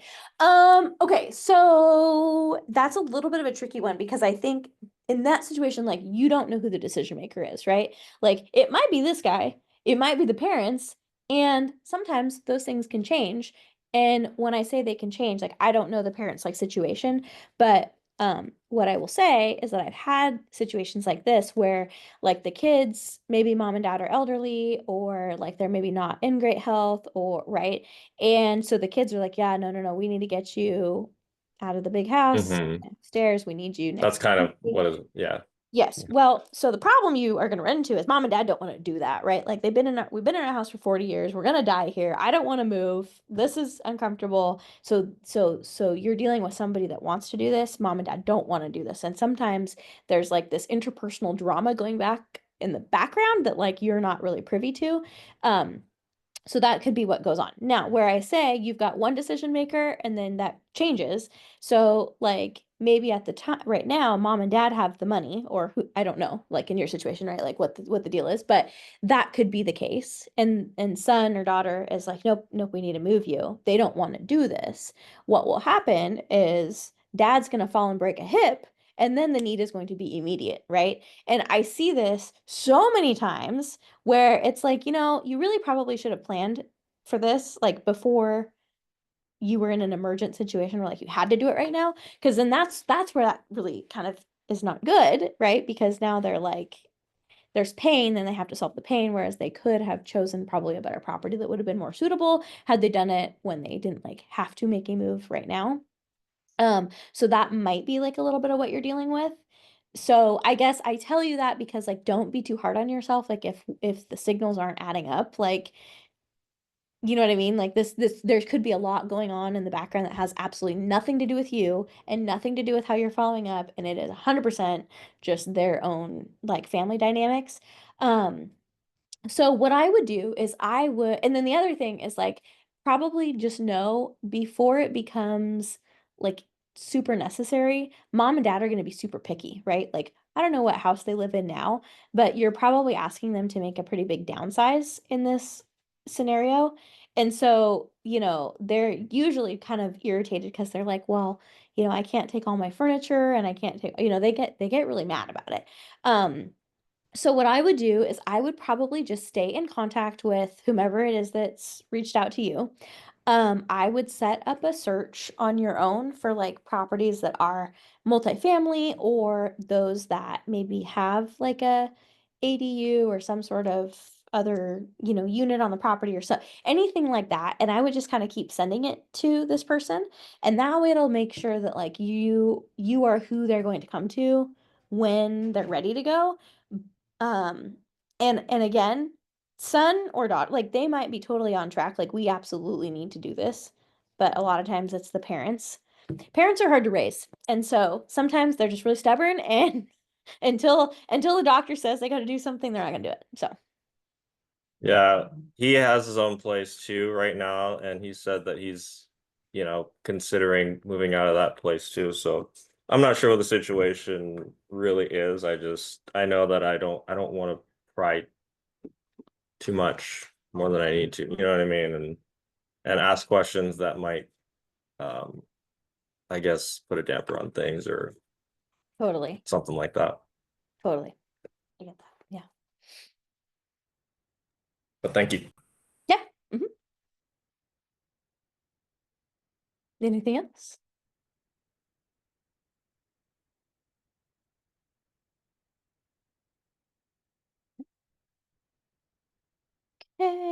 Okay. Listing agreement. So, okay, well, that's quick. Listing agreement. So I usually, when I do it on the MLS. So in the RMLS, you're able to get the property like all ready to go to be listed. So you put in the tax ID number, the schools, what type of roof it is, all that kind of stuff. So I usually, when I get to this point, like the tactical way I do it is I'll have everything filled in, type of siding, like even the description written and everything. And then I either meet with the seller in person to go over it all with them. And I actually think that's a really good idea because a lot of times if you just DocuSign it to them, they honestly don't read what they're signing. So I think it's good to do it in person because that way you can go over and ask the questions like, okay, so are you including the refrigerator? Okay, are you going to leave your washer and dryer? I just want to confirm these are hardwood floors. Like all those details that you do really want to make sure that you actually get correct because you definitely don't want to misrepresent them on the listing. So I do think it's a really good idea to print it off and actually sit down with them and just go over all of it. And they do have to initially each page. So this is maybe a good way to kind of do that with them. So I usually put it together in RMLS and then print it off, and then I go meet with them and, kind of go through it all. Or if I brought this with me to the pre-listing appointment that we had, then a lot of times I'm able to kind of go through that and like check all those boxes with them in person. But that is kind of something I like definitely like don't want to get wrong. I mean, I've seen people like, not to get crazy, but get sued because they didn't, they said it was hardwood floors and they really weren't, they were laminate floors, right? Like, so you just really want to be careful. And so I do think it makes a lot of sense to actually do this step like in person. If that's possible, and really go over each different detail of, is that a heat pump or is it a central air conditioning unit? Is that gas? What kind of water heater do you have? Like, because again, like you don't want to miss something and then like be liable for accidentally advertising something that was incorrect. So I'd highly recommend doing that. Obviously I get it signed, always provide them with a copy of that. And then typically my process is after it's signed, then we'll have a photo appointment, pictures are going to be taken. And then usually like my photographer always sends me like a little link that I can send to the clients where they can't download the pictures from there, but they can at least like see them. So after I get those back, I usually always send it to the client just so they can see them. Because again, they're excited. They're going to get their house listed. How did the pictures turn out? We really worked hard to clean up the house. We painted. We did all these things. So I like to always send it to them to kind of reward them for their work and then just let them know when it's going to be listed. And then it might be a good idea when you're setting those expectations, like even if like your photographer is supposed to turn the pictures around in 24 hours, I might tell them you're not going to have it listed for 72 hours, right? Because just in case the photographer's late or just in case, right? Like you always want to, you know, under promise and over deliver versus the opposite. So I usually try to in that scenario, like this is when we're just getting started, like I really want to shine for them and like really do things the right way. So usually that's what I'll do there. At this meeting too, even though it's like not totally necessary, like I sit down, we go over the property disclosures, I have them fill those out right away. Like we kind of do everything boom, boom, boom. And that way I have a total complete file, because also when it's on the market and let's say another agent is asking me for disclosure statements or something like that, if I can produce a really well put together packet of information, then I think that I win with the buyers too, right? Like if I'm able to give them kind of everything all at once. So I'd recommend that as well. Any other ahas? Do you encourage all of the clients to read everything in depth, or do you say like, here's where you really should be focusing your attention on? And Well, that's a great question. So another reason why I like to do that in person, and I even like to do offers in person, because I have just it's a script, but it's like my kind of way that I go through each paragraph of the contract. So I'm able to go through like on the listing agreement. Okay, this is, the Oregon listing agreement. It shows that you are listing the property with me. I work at Keller Williams Realty. We are listing the property on this date. This is the date it will be expiring on. So I go through it kind of line by line with them so that they don't have to read it. Now, if they want to read it, like definitely kind of, especially for like liability, like, yeah, yep, you take that, you go read it. Show it to your attorney, whatever you want to do. Like I always want to be very like accommodating. Yes, absolutely. Read the documents. Most of the time I will say people don't read them at all. I've had, and usually like you'll know if they're the type of person that is going to want to read them just because of how they have interacted with you up to this point. Most people, it's like at a closing, like nobody actually reads what they sign, like they just kind of sign.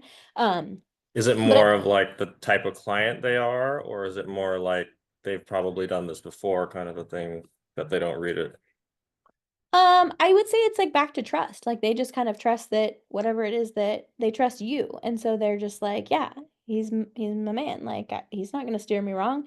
All right, I'll sign here, So they don't really like worry about it. I would say I go through it with them in such a way where, I'm like, okay, and here's what you know, the date we're going to list it on, and this is the price we're going with. This is going to be the commission, as we talked about. This other agent could ask for this other commission, and I kind of go through all the pertinent points. And then like the more legalese paragraphs, I'll kind of break that down for him and just say, okay, and this basically boils down to, we would mediate before we arbitrate if there was ever any reason to do so. This states that since you're a seller in the state of Oregon, you have to provide the seller's property disclosure statements. It is your responsibility to fill them out. I have to give them to the buyers, and they have to approve them within 5 business days. Like, I just kind of go through it kind of just like that. And then if they want to read it, they can. But like, again,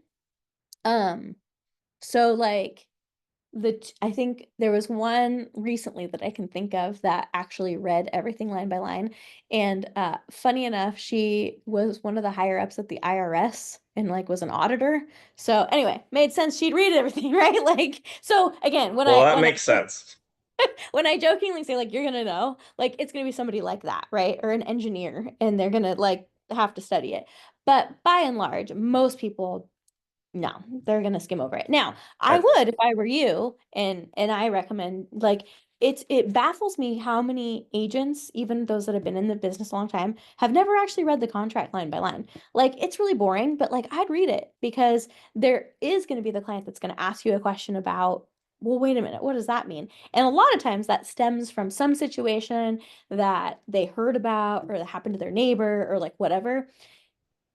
And again, probably with some misunderstanding, they probably heard what happened incorrectly, but that's where that question is going to come from. So I would like at least know the contract well enough to be able to regurgitate it, but I don't, most of the time, people don't read it. Now, if like this IRS lady, she sat there and she read it verbatim over and over again. And I guess I've had an attorney do that once too, but if I get an inkling that that's going to be what they might want to do, then I might just send them an email with the contract attached so that they can read it on their own time. Like if I get the feeling that they're going to be kind of that sort of person. And then also like if they end up doing that with you at like the initial listing, I would definitely recommend that you let the title company know that as well, because then the title company can send them all the documents ahead of time so they can read them. Because like your escrow officer, they have probably put like, you know, depending on if it's a buyer or seller, they've set aside an hour to meet with them, or they've set aside 25 minutes to meet with them.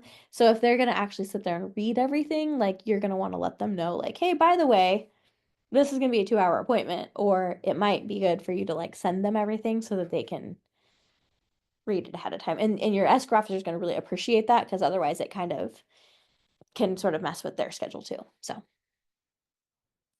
They want to know what it means more than what it says, right?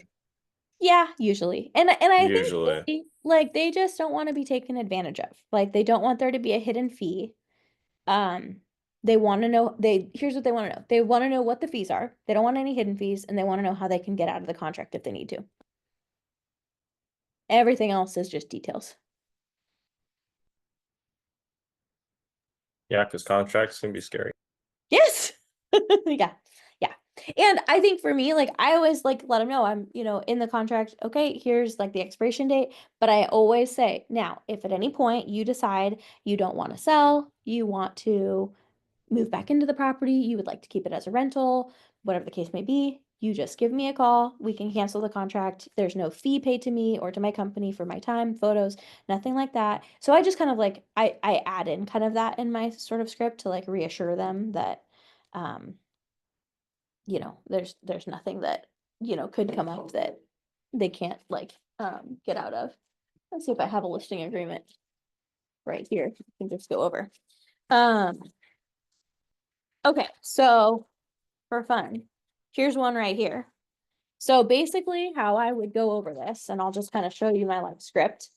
So I usually have it turned around on the, so that they're reading it, right? And I've got it highlighted ahead of time, so I'm able to kind of go through. So I just say, okay, Mr. Seller, here is the listing agreement. So we have Oregon real estate, exclusive right to sell. Here's your property address. I always point that out to them to make sure they like it's the right address. Agency, seller has received a copy of the initial agency disclosure pamphlet. I have that pamphlet right here. We just went over that. Exclusive right to sell. So this basically just states that you'll be listing the property with me and I'll be the listing broker. We are going to have it as an active listing, and that is going to be effective on January 9th, 2025. This is if we were going to do coming soon. We're not going to do that because we've, of course, decided we're going to go ahead and list the property on the 9th. There's not really enough time to do that. This would be if we excluded it from the MLS, and I don't know why anybody would do that, so we're not going to check that box. Down here, we have our list price of 1.35 million. Term of the agreement, of course, it's going to start January 9th, and then I have it expiring on June 9th, 2025. Now, if at any point you decide that your plans change, you guys want to stay here, or, you know, you're unhappy, you can always get out of the contract at any point prior to when it expires. And then, of course, if we got to that date and it wasn't sold and we wanted to keep it on the market, then we can always extend it at that time too. But you just let me know, what you want to do there. Brokerage fee. So we have 2.5% of the sales price. And of course, that is only paid at closing. So there's nothing that you'll be paying ahead of time.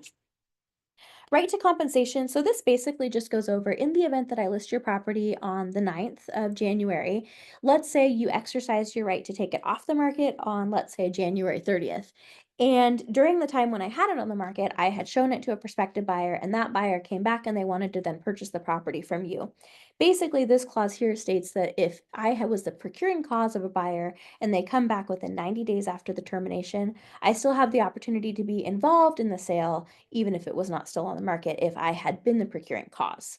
Now, if they ask questions about that, then I kind of explained, well, I'm sure that probably what happened is, somebody put their house on the market and a buyer looked at it, and then they drove by and seller was out mowing the yard and they said, hey, I want to buy your house. And they said, oh, I got a plan. We'll call the realtor, we'll cancel the listing, and that way we don't have to pay them.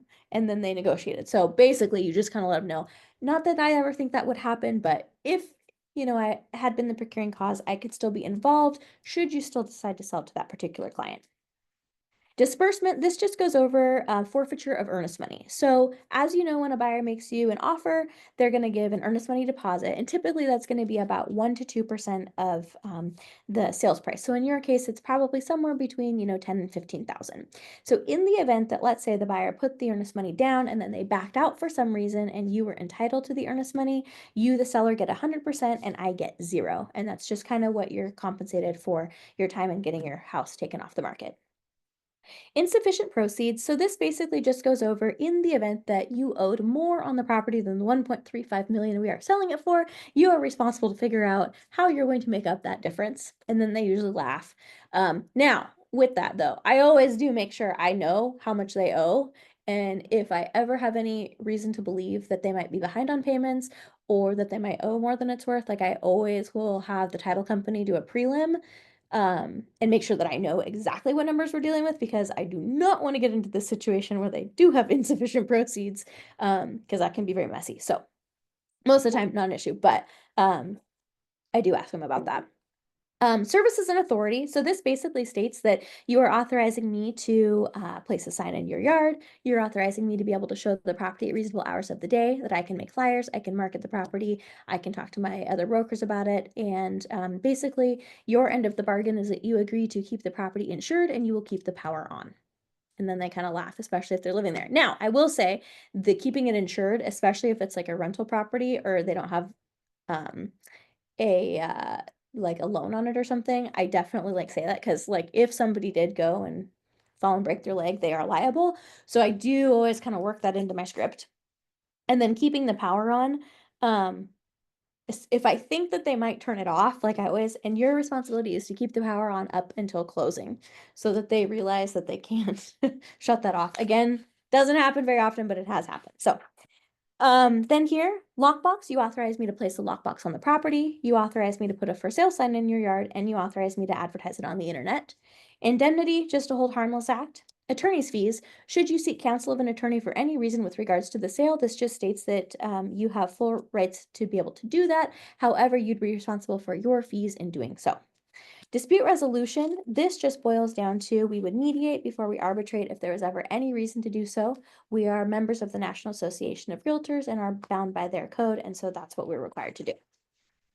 Compliance with law, I cannot discriminate against the kinds of people that want to buy your home. The only color we see is green. Seller's property disclosure statement. This basically just states that you are required as a seller to fill out your property disclosure statements, which we're going to go over here in a moment. And then I'm required to give those to any buyer that ever requests them from us. But then I'm also required to give it to them once we are in, a transaction. Required detectors. So you are required to have carbon monoxide detectors and smoke detectors in your home. Do you have those? And I ask them, and then we have a conversation about that. Usually they do. If they don't, then I make sure that we kind of go over why they have to do that. Seller's representations and warranties. This basically just goes over that the condition of the home is the condition of the home. There's nothing that you are concealing about the property or any hidden defects that you are aware of. And if anything is to change between now and the time that the property is sold, you are required to let me know, and then we're required to make that disclosure to our potential buyer. FIRPTA, Foreign Investment Real Estate Tax Protection Act. So in the event that you are not an American citizen, there is a hefty tax that you pay to the US when you sell. So basically you will initial here that you are proud to be an American and you will not be having a special tax to be paid. And this, most of the time they are, but this is the FIRPTA thing where they will withhold all their proceeds at closing. So if for some reason you think they might be a foreign national, this would be a really important time to kind of go over what that would look like.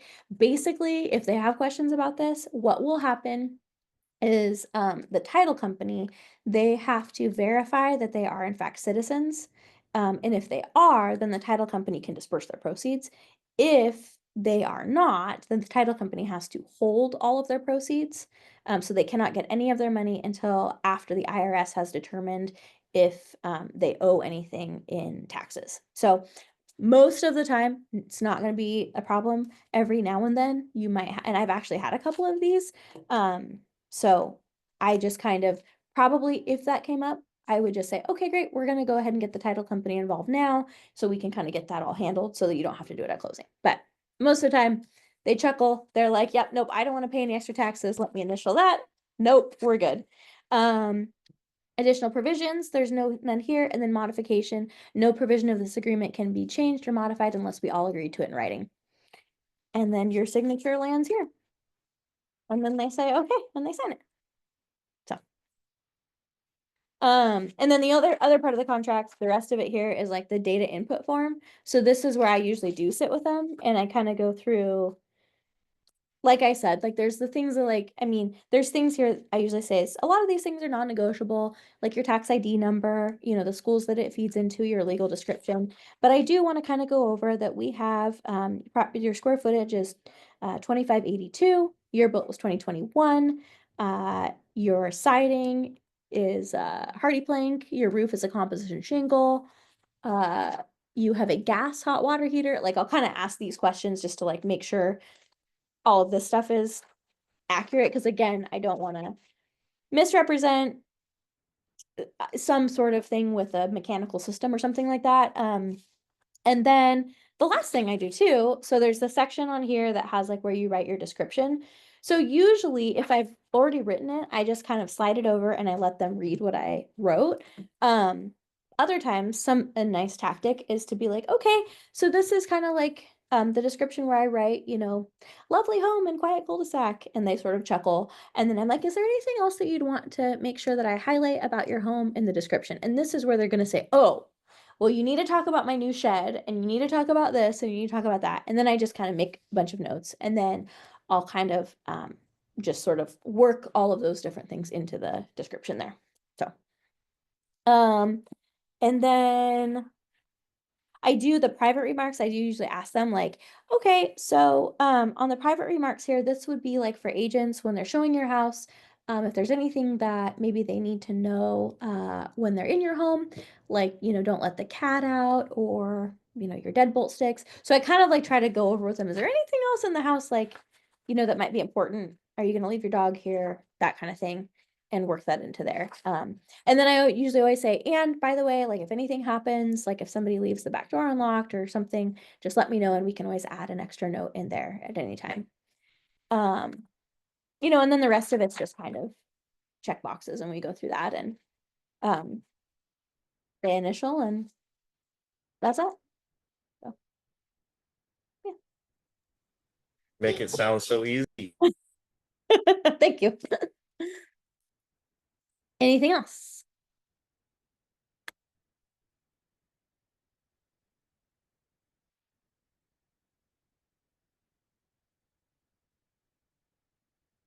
Okay. Well, ahas to achievement. Okay. Has your thinking changed? Are you gonna do anything different? Is there anything I can do to help? Any other questions?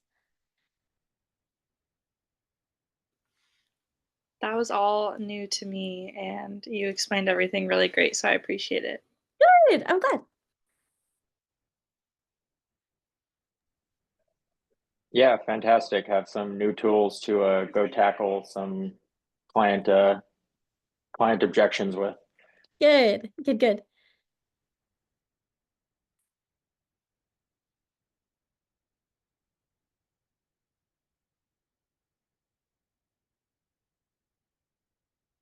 Okay. Well, I think that's all. And then yeah, I mean it looks like you guys have your daily success system. So again, I would totally recommend doing all those things, social media engagement, adding contacts, and then touring homes too. So I engage every conversation in the spirit of contribution, and people are happy to be in relationship with me. Okay, good affirmation. And yeah, okay. I think that's all. Unless is there anything else that I can help with or